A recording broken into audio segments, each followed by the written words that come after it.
All right, how's it going, everybody? This is Behold Rome. This is an in-hand civ building game. This is the box for the deluxe version, and here's the standard version. I will go through the differences at the end of this video. What is this game? It's a civ building game that you play completely in your hands. So you're going to start with the deck oriented to a specific orientation. You're going to draw a hand of 5 cards, and you're going to take actions. There's different actions on these cards. You're going to do things like store and spend materials. You store materials by slotting them over here on the right, and then you spend them by turning them upright. You're going to do the same with generating and spending population. So you might get some population like that, and then spend that on different actions later. And you're going to be conquering regions. So you're going to use different card actions to conquer regions. So you might conquer Gaul and Germania here, which would require you paying 1 material, or I'm sorry, you need to generate conquer equal to the wealth value of the region. And then once you've done so, it sits there in the back, and you can conquer up to 4 regions at once.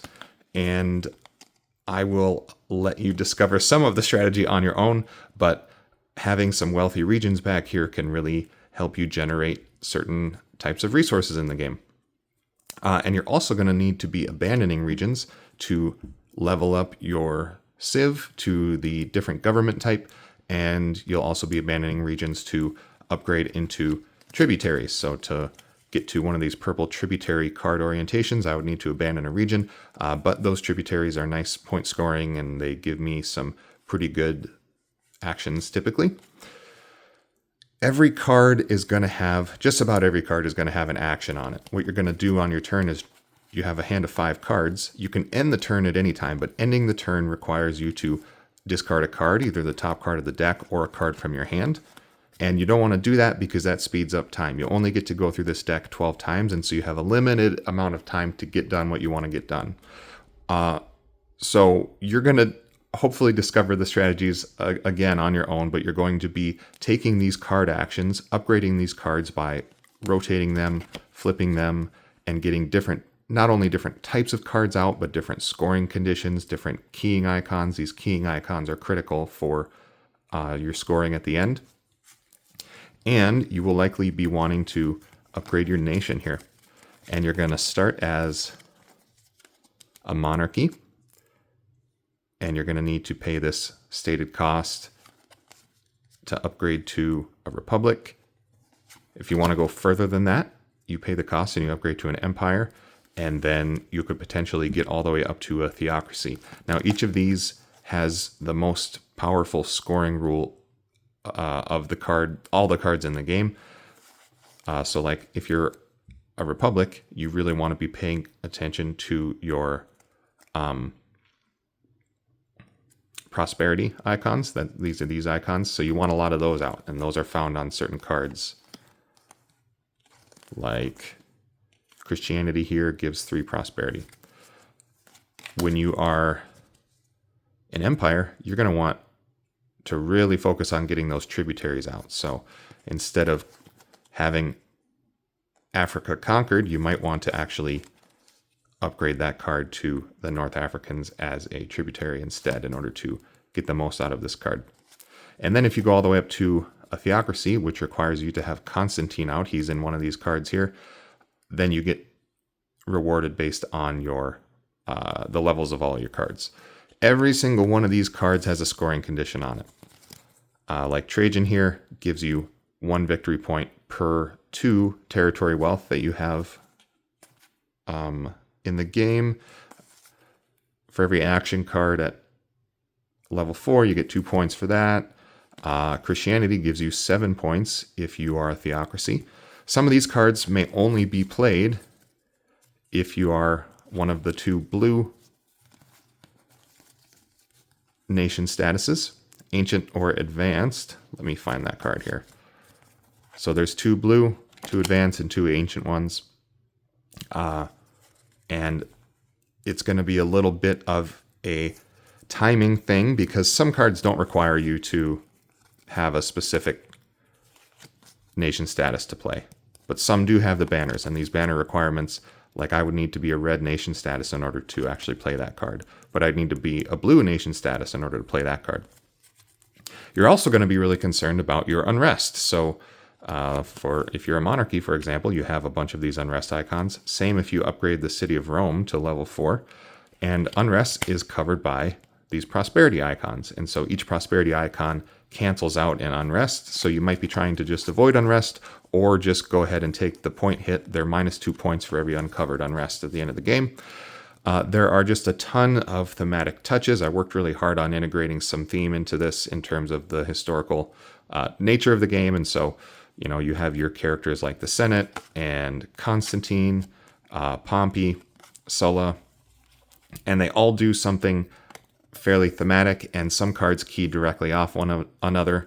There's a little flourish in here where if Julius Caesar is discarded by the Senate, you get a certain benefit, and you have some of the, your favorite characters from ancient Roman history. You've got Augustus, Trajan. You can even upgrade to the Fall of Rome, which does some weird things to your deck, and so you have to be definitely wanting that.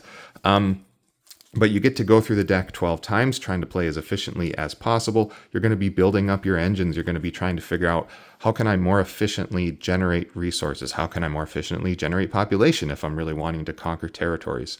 Do I even really want to conquer territories, or do I just want to upgrade my cards and try to score off of that? The trick to this game, to playing it well, is finding a good scoring configuration. So unlike some of these in-hand games where you might only be concerned about getting every single card to level 4. Actually, in this game, if you get every card to level 4, you're not going to score very well, because it's more about getting all of these factors to line up.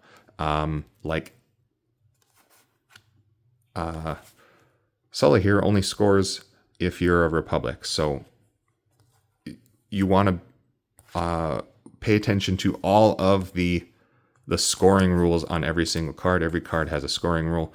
Like here, City of Rome doubles down on having tributaries out at level 4, but at level 3, per technology icon, you get 1 victory point. And so you'll be trying to look for that up here. So the trick is getting all of the cards oriented to what you can find as the optimal scoring configuration. And you can see how well you can score on the different nation statuses.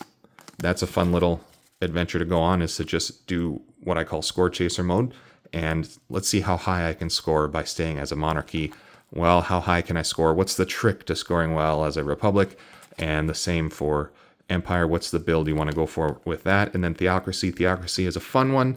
It's extremely hard to get to, but there's a very specific set of card orientations that you want to get to that involves like Christianity, Constantine, Constantinople. So you'll figure that one out, but it's a fun one to go for, a challenging one to get, but it's a really specific configuration of cards. So yeah, after you go through the deck 12 times, you'll total up your score, and you can either do score chaser mode, as I mentioned, or you can pit yourself against one of the 4 rival civs. They each start with a certain amount of base points, and then they have their own scoring rules that key off of your deck as well. So these rival civs are kind of looking for different things than you are, so these compete a little bit with what you might be trying to do. So this just adds to the puzzle of, how do I get myself a good scoring configuration in my deck at the end of the game? And you might have to compromise with, how do I prevent my rival civ from scoring well? Like, for example, here, the Carthaginians will outscore you, no question, if you don't focus on conquering territory and having really wealthy territory conquered. And you also have to focus on getting these military keying icons into your civ if you want to do well against the Carthaginians. The Greeks, however, actually have a different conditional scoring rule based on whatever nation status you are. So you're going to be thinking about your different options there. But there's no upkeep with the rival civs. These are just here. You pick the rival civ you're going up against at the start of the game, and then at the end of the game, you total up your score, then you total up their score, and you see if you beat them. Okay, the differences between the deluxe version and the standard version. I highly recommend you get the deluxe version, and one of the big reasons is you get the physical rule books. Otherwise, you just get a link to a digital rule book with that one. You get these extra cards here that allow you to save your game. There's no way to save your game because you can't remember what round you're on if you don't have these extra cards. It also helps you remember what regions you've conquered and how big your hand is. And then one other important card that really helps, just like a quality of life thing, is in addition to this round card. So the standard version has the round card, but you have to remember what age you're in if you're going to use the standard edition. So age 1, age 2, or age 3. So you have to mentally remember, am I on round 4, round 8, or round 12 if you see this as the orientation. What the deluxe version gives you is an extra card that tracks which age you're on, so you don't have to remember that. So I can remember I'm on age 1, so when I see this card pop up, okay, I know I'm on round 4, and then I could advance that to round 5 and age 2 for the next round, and so on. What you get with the standard version, it's perfectly playable. It's perfectly playable.